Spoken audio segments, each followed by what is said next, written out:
Good morning and welcome to our second in-person Martin Luther King Jr. Day celebration.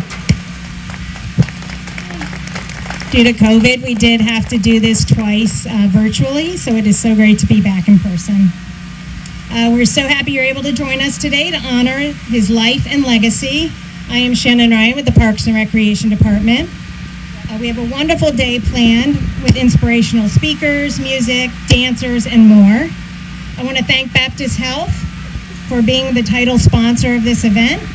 We hope you're able to spend some time here today enjoying your community and neighbors. There's delicious food trucks here that are open for business and plenty of activities for the family. I want to thank our DJ, Steve Jackson, for donating his time and resources for this event. Many of the participants you will see today have generously given of their time and talent to enhance our program. Now to get started, Dr. King's speeches were powerful and passionate and moved a country to take action. Joining us this morning is Caden Michael Hampton from Plantation Elementary School, who will be orating a portion of I Have a Dream.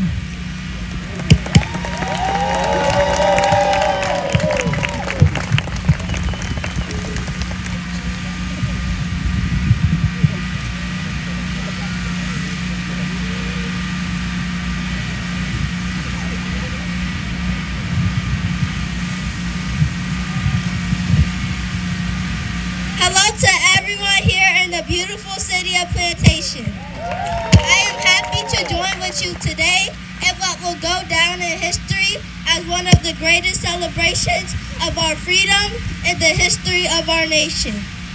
Now is the time to make real the promise of the democracy. Now is the time to rise from the dark and desolate valley of segregation to the sunlit path of racial justice. Now is the time to lift our nation from the quicksands of racial injustice to the solid rock of brotherhood. Now is the time to make justice a reality for all of God's children.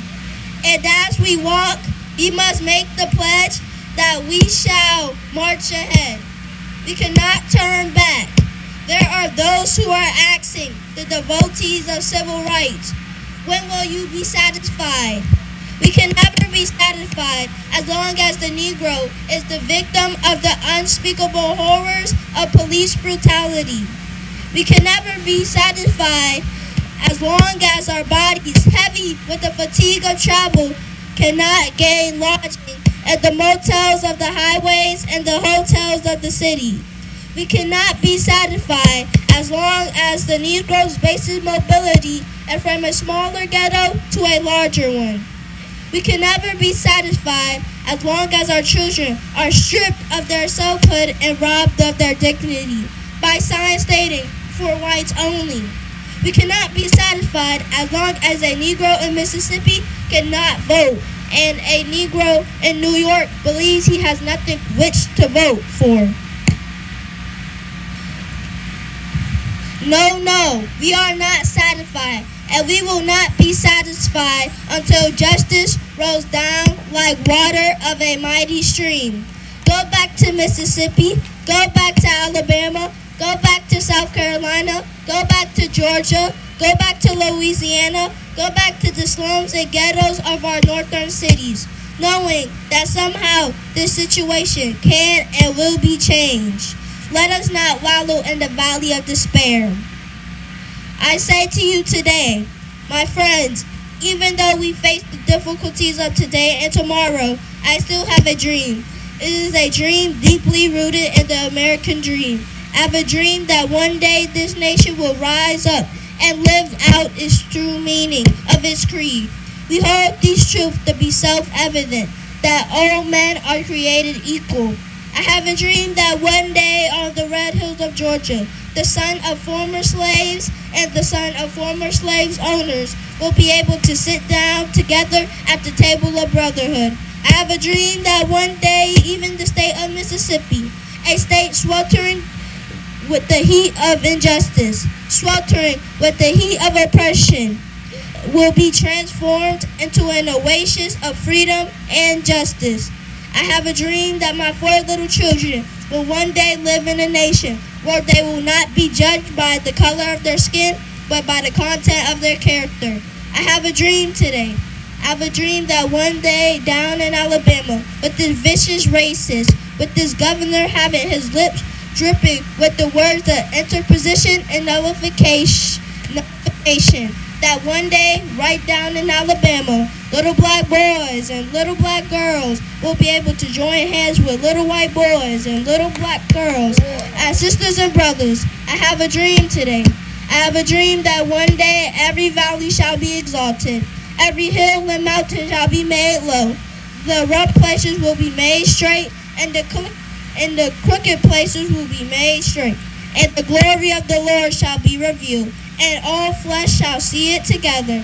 This is our hope. This is our faith, that I will go back to the south with.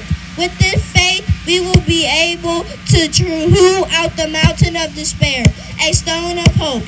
With this faith, we will be able to transform the jangling discords of our nation into a beautiful symphony of brotherhood. With this faith, we will be able to work together, to pray together, to struggle together, to go to jail together, to stand up for freedom together, knowing that we will be free one day. This will be the day when all of God's children will be able to sing with new meaning. My countries, of thee, sweet land of liberty, of thee I sing. Land where my fathers died, land of this pilgrim's pride. From every mountainside, let freedom ring. Let freedom ring from the prodigious hilltops of New Hampshire. Let freedom ring from the mighty mountains of New York. Let freedom ring from the heightening Alleghenies of Pennsylvania. Let freedom ring from the snow-capped Rockies of Colorado. Let freedom ring from the curvaceous slopes of California. But not only that, let freedom ring from the lookout of Tennessee. Let freedom ring from every hill and molehill of Mississippi, even from the great city of Plantation, Florida. From every mountainside, let freedom ring. And when we allow freedom to ring, when we let it ring from every village and every hamlet, from every state and every city, we will be able to speed up that day when all of God's children, black men and white men, Jews and Gentiles, Protestants and Catholics, will be able to join hands and sing in the words of the old Negro spiritual. Free at last, free at last. Thank God Almighty, we are free at last.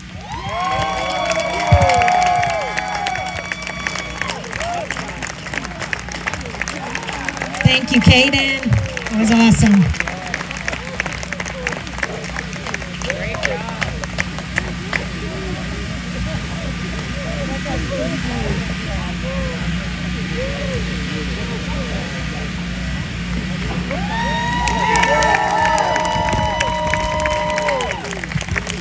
Nice job, Kaden. Now I'd like to introduce some of our dignitaries here with us this morning. Joining us first is our City of Plantation's Mayor, Nick Sortle.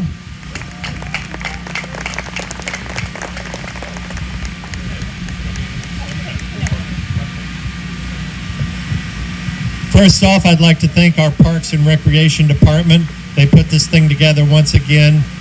Day after day, they do amazing things, and they cover the city from one end to the other, and I could not be more proud of you guys. So Shannon and your crew and everything, props to you. Thank you for coming out this morning to our celebration of Dr. Martin Luther King. It's an honor to be here to recognize his legacy. Dr. Martin Luther King defined a generation. He did it through marches, writings, speeches, civil disobedience, and he shaped public discourse and federal and state laws without ever holding elective office and without great wealth behind him, right? So he's become the embodiment of the civil rights era, of the fight for peace, of fearless determination, of doing what's right in the face of sneering and violent injustices, and of a dream for a better world. And folks, I think we're getting there. Let's keep at it, right? Because he dedicated himself to a purpose, we're still talking about his legacy today. His ideas started a revolution, and his only weapon was what? Reason, faith, and fortitude. He didn't wait for others to solve his problems he saw. He didn't sit out and hope people would wake up one day and come to their senses. He made plans, he executed them, and then he took action. We want to make sure we're a city Dr. King should be proud of. We need to use our strengths, our diversity, and our resilience, and most of all, our people who have many faiths, many neighborhoods, and many different political beliefs. We want to continue to improve Plantation and realize his dream. So now I'm going to read the city proclamation. I'm going to ask our three council members to come up. Councilmember Tim Fadgen, President Pro Tem of the Council, Councilmember Eric Anderson, and Councilmember Denise Horlin. Here's the proclamation.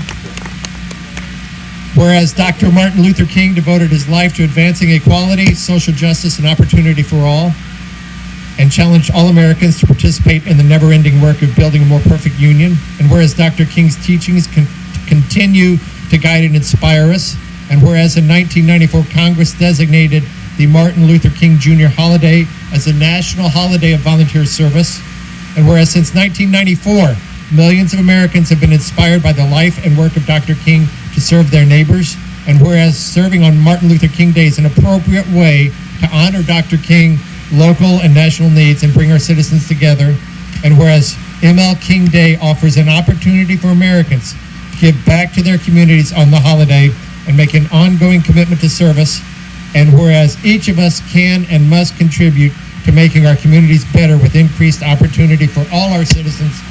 Now, therefore, I, Nick Sortel, and the City Council of Plantation do hereby proclaim Monday, January 16th, 2023 as Dr. Martin Luther King Day. Thank you very much.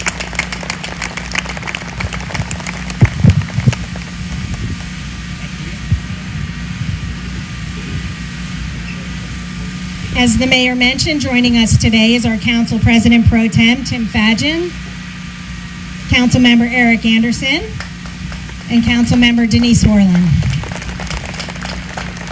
Here on behalf of Commissioner Steve Geller this morning is Bina Fink. And here on behalf of State Representative Darrell Campbell is Athena Gucci.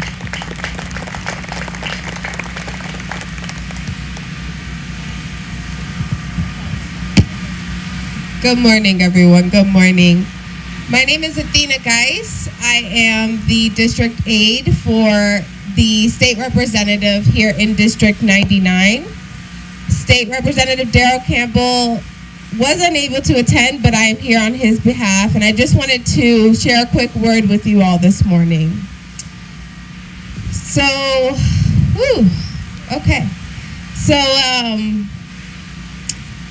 firstly, the role in, I don't want to be up here too long, but the role of the state representative is to come into the community and listen to the concerns that we all have as everyday people. My representative, our representative, Darrell Campbell, is from Broward County, grew up here in Broward County, and currently serves not only in our state legislature, but also serves as a licensed clinical social worker. So currently, as I said, I am his district aide, and my job is to listen to the concerns of our constituents. I could come up here today and recite a beautiful quote by the Honorable Dr. Martin Luther King Jr., but I think today, and just in honor of his memory, he would want us not to focus on him and his name, but to remember the names of all of the folks, our ancestors, and those of us who have come to this country to build toward freedom, justice, equity. We hear these words so often thrown around, and I just want to speak to the strength of the work that service people do all over the country, especially here in the South. And so I just wanted to share a quote with you that I came across a few years ago that always assists me in my journey of service. And however you serve, I hope this serves you or resonates with you. But this is a reminder that the journey is the destination. And so again, when we talk about freedom, justice, equity, and service, I just want to remind you that the journey is the destination. We don't arrive there, but we find peace in knowing that every day we build towards that freedom, that justice, and that equity.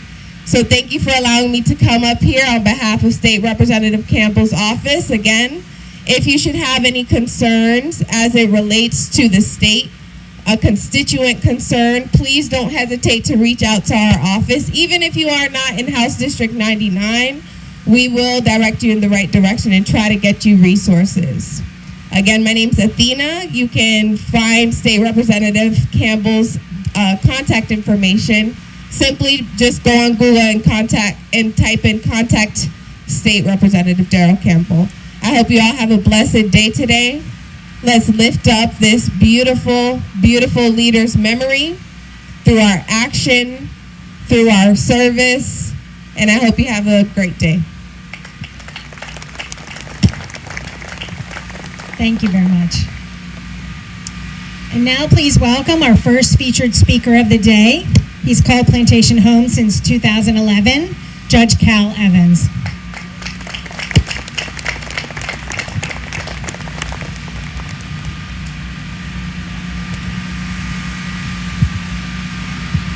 Ladies and gentlemen, thank you for coming here to honor the life and legacy of the Dr.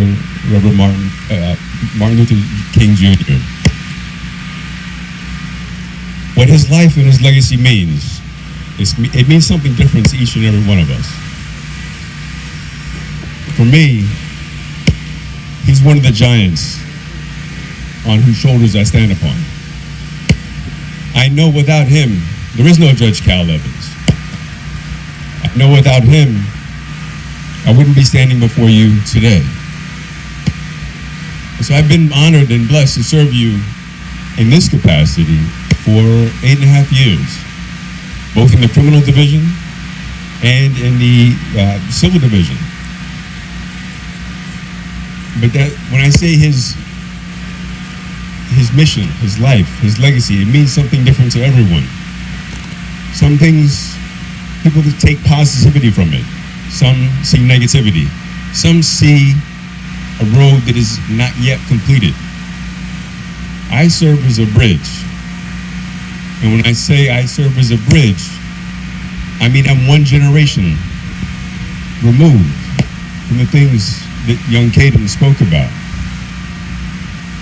My father taught at Dillard, just in Fort Lauderdale, not far from here. But he taught at Dillard during segregation and after. So I know what it is like because I've spoken to him about his experiences. We've compared notes, and then on his deathbed, he shared to me just how proud he was of what I've accomplished. But he also shared things that he rarely spoke of. That he was there at that march in Selma. And he didn't tell a lot of people that because he was afraid of the impact and coming down in a different time, a different era, how people would accept that. He was proud of me for standing up and joining some of the organizations I joined and being a face, not just a position holder. Because although he was, if you went to Dillard during the time that he was there, first I apologize because he was known for corporal punishment, but he did it for a reason. And he inspired quite a few people. One of the quotes that I'll start with from Dr. Martin Luther King is, and I find it fitting because I'm a judge, and he said that morality cannot be legislated, but behavior can be regulated. The law cannot make you love me. Religion and education must do that. So you know very little about me. I'm one of your down ballot officials. People don't really know their judges. There wasn't much diversity on the bench until fairly recently. People knew that I served as a prosecutor, but people don't know why I chose to serve in that role. People know that I served this community, but they don't know why I wanted to do this. I wanted to do what I do now since I was 9 years old. But there were many things that stopped or could have stopped me from getting here. When I was 9 years old, I lived in Tatertown. I don't know if anyone knows where Tatertown is. Okay. When I lived there, many of my friends who are not able to join me on this stage lost their lives before they could graduate high school. And that was in large part because of the decisions they made. Now, I knew where those decisions would lead them, and I tried to reach. But we lost our house when I was 10. Losing your house at 10 takes this away. I didn't have a voice, and I couldn't reach my friends. And I watched them all fall to their decisions. But after that, it really became significant to me because I was challenged for I became a judge in 2014, but I was challenged for my seat in 2016. One of the people who sat in the audience, and I was reminded of it yesterday when I spoke at the African American Research Library in Fort Lauderdale to a group of young children, was that my godmother sat in the audience as I spoke. And some of the people that I spoke of who made those decisions were her children. One of them reminded me at her funeral. Now, she was out stealing my campaign literature when I went to little stops. I told her, I didn't want her passing it out, but she stole it because I wouldn't hand it to her. And she went out and passed it door to door. What I did not know is that she had cancer.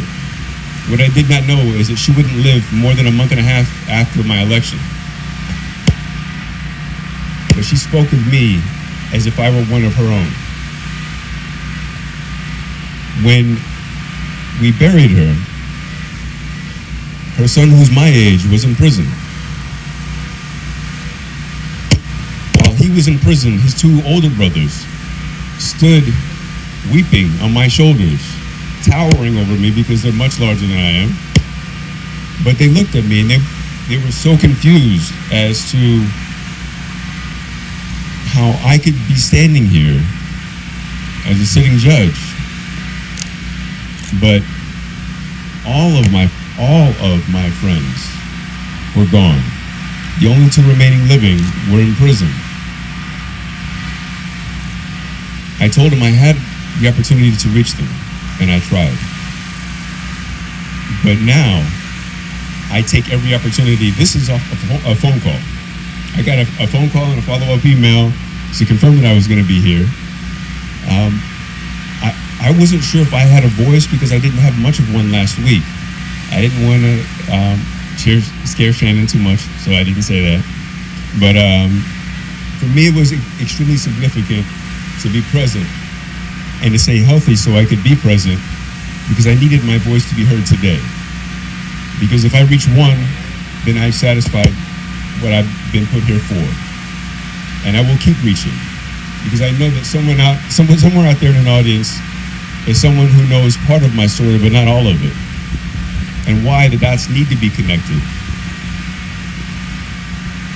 But all of my life wasn't filled with negativity. I had people of all race, creeds, and colors inspire me along the way, including my sixth grade teacher, who lived to be 100 years old, who my daughter, who's in the audience right now, referred to as Nana Doris. And she only knew that woman saw in me something special. Since 1988, she saw something special. And she recalled the first day of school. My daughter brought her great joy before her passing because she saw that positive reflection of me through her eyes. She is also why I fight, why I speak, why I share, because I know that we've accomplished so much as a nation, but we have so far to go. And again, I stand as a bridge because I see the giants who stood before me. I understand their contributions, their sacrifices. Dr. King gave that speech knowing that he would never see the fruits of his labor achieved. He said, I've been to the mountaintop. I've seen it, but I will not be there when you receive it. So I will not get there with you. That's what he said. So he prophesied his own death. He knew that his life was bigger and he had to accomplish greater in his years on this earth. I'll leave you with this, and it's a quote that continues to inspire me. If a man is called to be a street sweeper, he should sweep streets just as Michelangelo painted, or as Beethoven composed symphonies, or as Shakespeare composed poetry. He should sweep streets so well that all the hosts of heaven and earth should pause and say, here lied a great street sweeper who did his job well.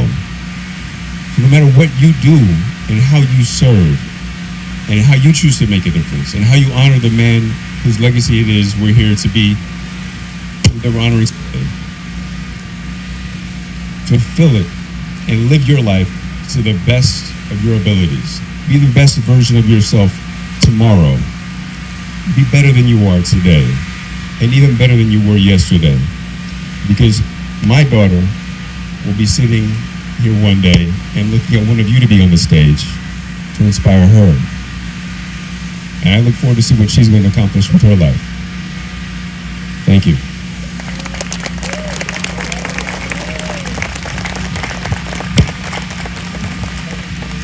Thank you, Judge Evans, for joining us today. Our next featured speaker has been the pastor of Our Savior Lutheran Church here in Plantation since 2018. It is my pleasure to invite Pastor Tony Durante to share with us this morning.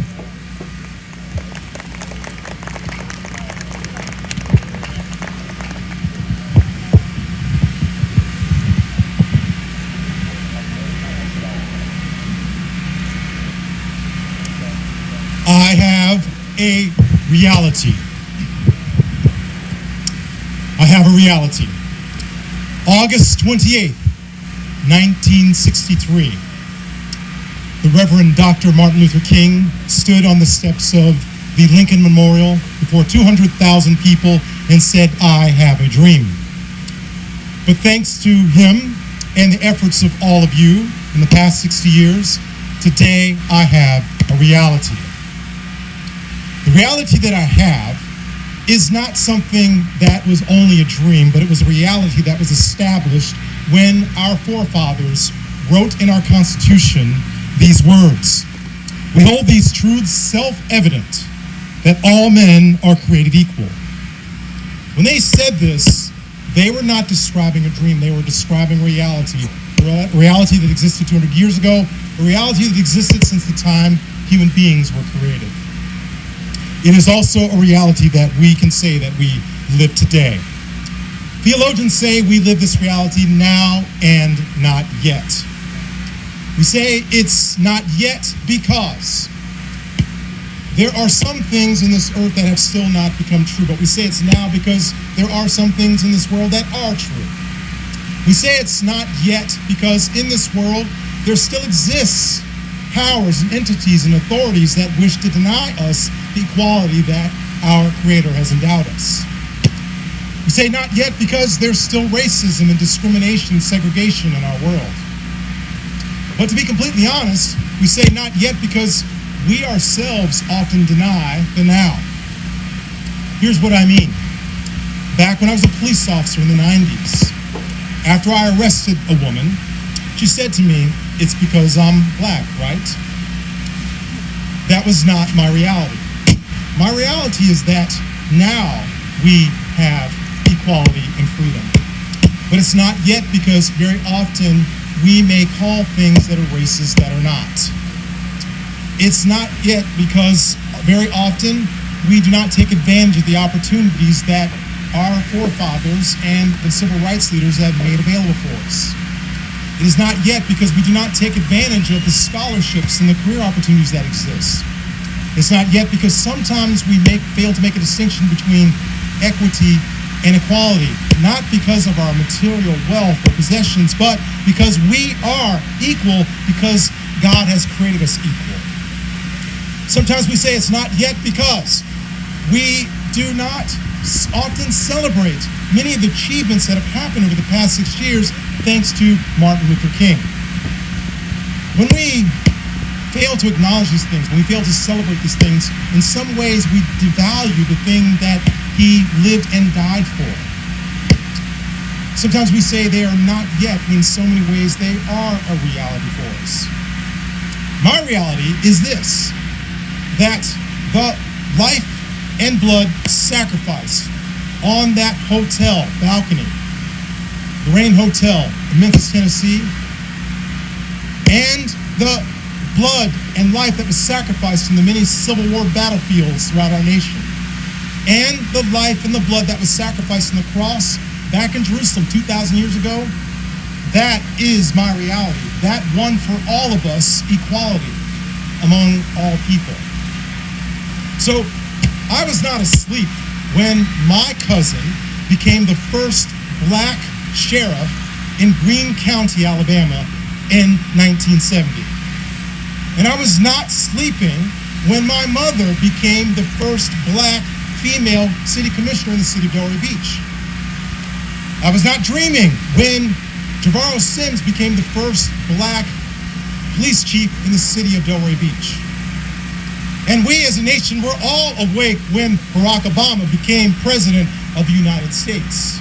And we are awake now as our vice president. And we also have Hakeem Jeffries as also members of our government.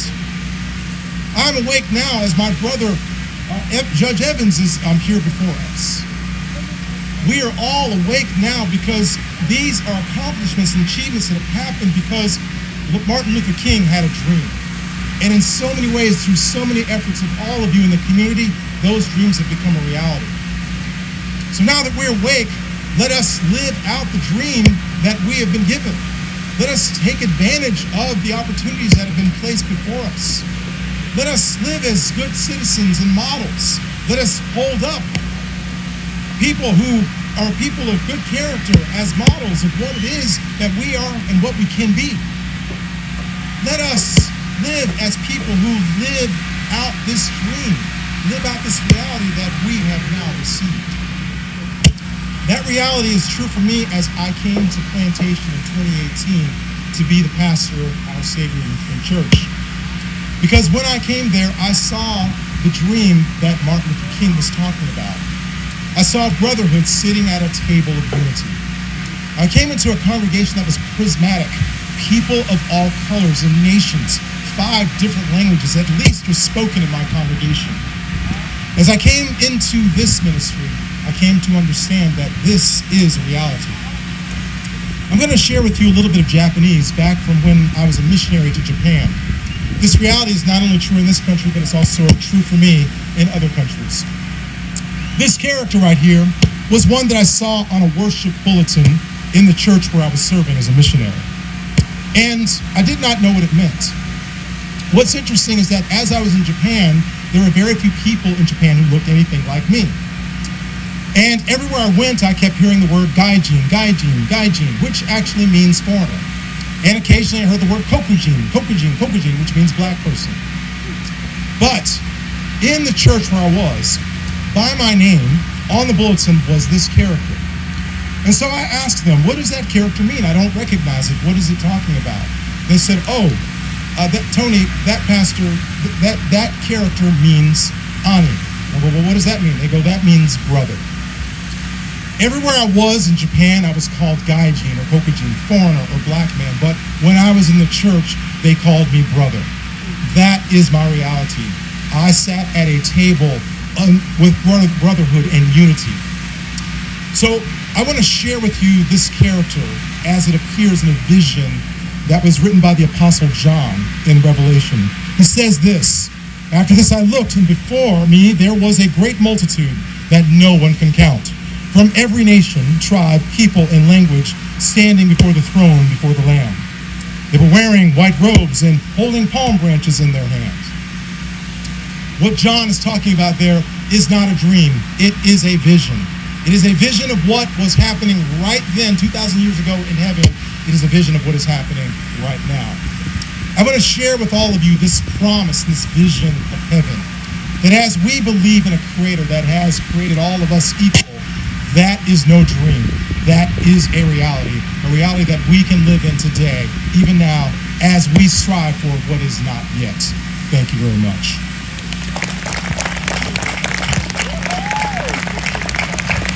Thank you, Pastor Tony. Back in November, the city held a Martin Luther King Jr. essay contest. Students in middle and high school were asked to write 200 to 500 word essay on a quote from Dr. King. We were thankful this year to have the essays judged by the Pearls Foundation, Epsilon Chi Omega chapter of the Alpha Kappa Alpha sorority. That would be Kamika Carey, Lisa Bell, and Erica Ward, who are here today. And also they were judged by the City of Plantation's Advisory Board, Nelson Rose and Brent Campbell, who's also here. The winners will be receiving a $100 Visa gift card. Today we are announcing our 2022-23 essay contest winners. Due to the fact we did not receive any high school submissions this year, but a huge number of middle school submissions, we decided to split the award into the middle school categories of 6th and 7th grade and then 8th grade category. Today winning the middle school 6th and 7th grade category is Dominic Franklin from St. Gregory the Great Catholic School. Dominic will now read his essay.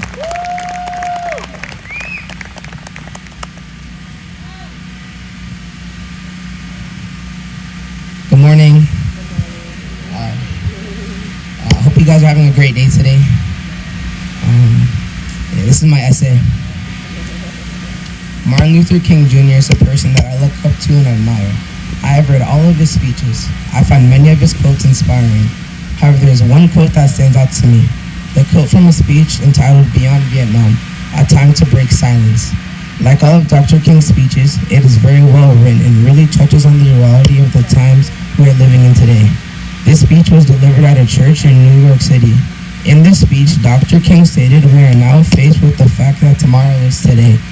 We are confronted with the fierce urgency of now in this unfolding conundrum of life and history.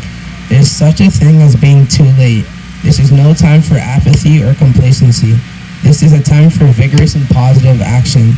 To me, this quote hits hard with the reality of how quickly time flies.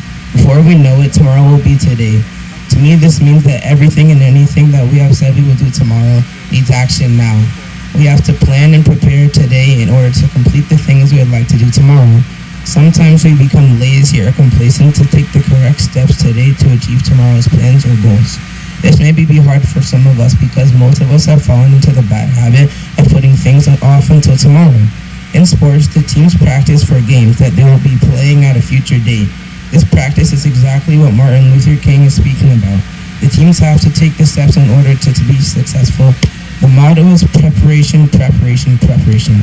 Dr. King reminds us that throughout history, there are many examples of being too late. For example, our world has been complacent on the issue of gun control. Not taking steps today could lead to even more school shootings. We cannot become complacent. We have to take care and think of the other people in this world. But you may be asking yourself, what this quote meant to Dr. King. In my opinion, I think that not just this quote, but in the entire speech, seems that he most likely had experienced complacency when not addressing certain issues that needed to bring about a desired result. Dr. King felt that he had betrayed himself by not acting in a timely manner. What inspires me about this is that it shows that it really is never too late to make a change in how you choose to live your life. You can stop putting things off and start to make a difference today. Martin Luther was trying not to only persuade us, but guide us to do the right things so that we could experience more positive outcomes in our life and the lives of others.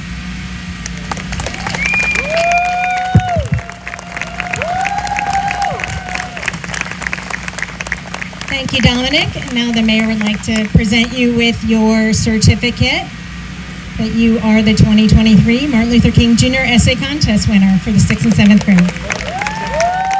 And your gift card.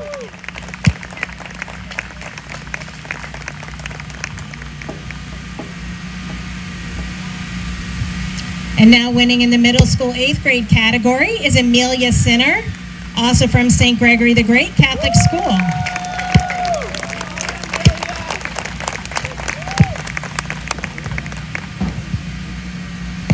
Good morning. I hope everyone's having a good day. Here's my speech. Martin Luther King Jr. was one of the most famous and influential leaders of the American Civil Rights Movement of the 1960s. While most people think of Martin Luther King Jr. as a proponent of African American civil rights, he has actually advocated for social equality and justice for all Americans who face discrimination because of race, ethnic background, or poor economic means. Through peaceful protests and nonviolent demonstrations, he was a voice against prejudice and hoped to achieve a just society where all people would be treated fairly and equally. In 1963, Martin Luther King Jr. was arrested at an anti-discrimination protest in Birmingham, Alabama. While in jail, he penned a letter where he said, "Injustice anywhere is a threat to justice everywhere. We are caught in an inescapable network of mutuality tied in a single garment of destiny. Whatever affects one directly affects all indirectly." I think that Martin Luther King Jr. is talking about a society where connected individuals who are affected by the actions of others in this quote. He is saying that when people are treated unfairly or unjustly because of race, religious beliefs, or different backgrounds, then all of society suffers. Even if people are not affected by unequal treatment directly, it can cause a sense of discrimination and prejudice in our community that is harmful to everyone because people start to accept this type of behavior as normal or acceptable. We are all human beings and we are all Americans. If we stay quiet when we see injustice happen, then we are also guilty of the offense. We all have a responsibility to ensure that every American is treated fairly and equally. We cannot live in a truly just society if there are different rules for certain groups of people or people are targeted because they hold different beliefs or opinions. We have an obligation to be leaders and stand up for the rights of others who are being treated unfairly. As citizens, we have a responsibility to make sure every American can enjoy the freedoms granted by the Constitution. Every person should be able to live free from discrimination. If Martin Luther King Jr. were alive today, I think he would say that we have come a long way towards a more just society, but we still have a long way to go in achieving equality for all Americans. We can make a difference by treating others with mutual respect, kindness, and acceptance. We can be leaders like Martin Luther King Jr. by setting an example for others to follow.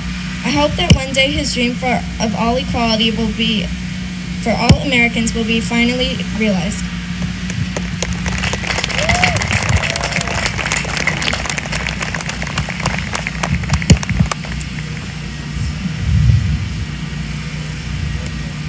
Thank you, Amelia.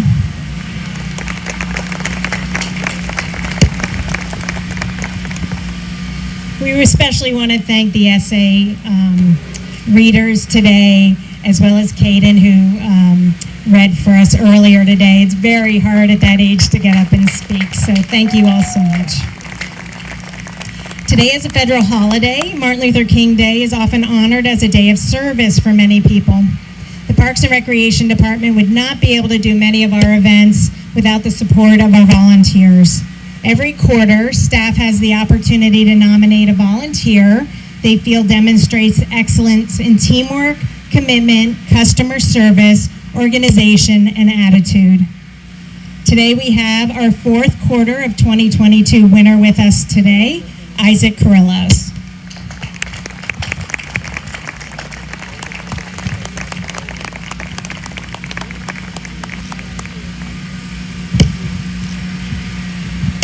Thank you, Isaac.